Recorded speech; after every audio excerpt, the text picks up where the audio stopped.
માં ઉમિયાનો રાત હિંમતનગરમાં ભક્તિ અને આસ્થાનો અનોખો સંગમ। સાબરકાંઠામાં ભક્તિ અને શ્રદ્ધાના અનોખા સંગમ સમો માં ઉમિયાનો ભવ્ય રથ આજે હિંમતનગરમાં પ્રવેશ્યો, જેને વધાવવા માટે હજારોની સંખ્યામાં ઉમિયા ભક્તો ઉમટી પડ્યા હતા। જય ઉમિયાના નાદથી સમગ્ર વાતાવરણ ગુંજી ઉઠ્યું હતું। અરવલ્લીથી ઊંઝા પગપાળા સંઘ 62માં વર્ષમાં પ્રવેશ। અરવલ્લી જિલ્લાના બિલવાણીયા કંપાથી કડવા પાટીદાર કુળદેવી માં ઉમિયાનો પગપાળા સંઘ ઊંઝા ધામ જવા રવાના થયો છે।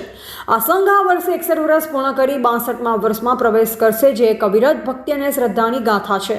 છેલ્લા 61 વર્ષથી યુવાઓ, યુવતીઓ, મહિલાઓ અને વૃદ્ધો સહિતના ભક્તો આ પગપાળા સંઘમાં ચાલી માં ઉમિયાના દર્શનાર્થે જાય છે।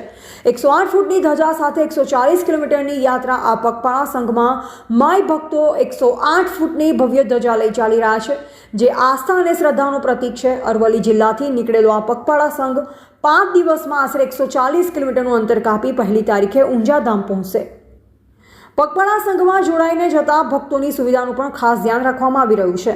સંઘ સાથે પીવાના પાણી, જમવાની વ્યવસ્થા, મેડિકલ સુવિધા સહિતની અનેક સુવિધાઓ પણ ઉપલબ્ધ કરવામાં આવી છે। ગુજરાતભરના પાટીદારો પગપાળા સંઘમાં સ્વયંભૂ સેવા આપી રહ્યા છે, જે કોમી એકતા અને ભક્તિભાવનું ઉત્તમ ઉદાહરણ પૂરું પાડે છે। હિંમતનગર મહેસાણા હાઈવેમાં ઉમિયાના નાદથી ગુંજી ઉઠ્યો। આજે હિંમતનગર મહેસાણા હાઈવેમાં ઉમિયાના નાદથી ગુંજી ઉઠ્યો હતો, જ્યાં ભક્તિમય વાતાવરણ સર્જાયું। માં ઉમિયા પ્રત્યેની ભક્તોની અતૂટ શ્રદ્ધા અને આસ્થા પ્રસંગે સ્પષ્ટપણે જોવા મળી। એવા રાજકમલસિંહ પરમાર, ભારતની અસ્મિતા, સાબરકાંઠા। બોલો। ઉમિયા માત કી જય। મારું નામ દર્શનાબેન હિતેશભાઈ પટેલ, ગામ બિલવાણીયા કંપા।